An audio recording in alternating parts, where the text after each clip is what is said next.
చాలా కాలం తర్వాత మెగా ఫ్యామిలీలో జరుగుతున్న అతి పెద్ద వేడుక నిహారిక వివాహం. జొన్నలగడ్డ వెంకట చైతన్య నాగబాబు తనయ నిహారిక మెడలో రేపు సాయంత్రం 7 గంటలకు 3 ముళ్ళు వేయనున్నారు. ఈ వివాహానికి రాజస్థాన్లోని ప్రఖ్యాత హోటల్ ఉదయపూర్ ప్యాలెస్ వేదిక అయింది. ఈ నేపథ్యంలో నిన్ననే మెగా కుటుంబ సభ్యులు ఉదయ్పూర్కు చేరుకున్నారు. ఉదయ్పూర్ ప్యాలెస్లో చిరంజీవి, చరణ్, అల్లు అర్జున్, వరుణ్, సాయిధరం తేజ్ మరియు వైష్ణవ్ తేజ్ అందమైన సాంప్రదాయ ఫంక్షన్ వేర్లో మెరిసిపోతున్నారు. అయితే కొద్దిసేపటి క్రితమే పవన్ కళ్యాణ్ ఈ వేడుక కోసం ప్రైవేట్ జెట్లో నిహారిక వివాహానికి బయలుదేరారు.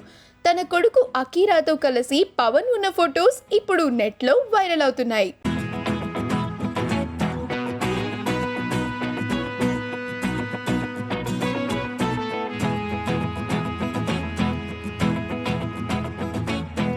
ఈ వీడియో కనుక మీకు నచ్చినట్లయితే మీ అభిప్రాయాన్ని కామెంట్స్ ద్వారా మాకు తెలియజేయండి. మా ఛానల్ని సబ్స్క్రైబ్ చేయడం మర్చిపోకండి.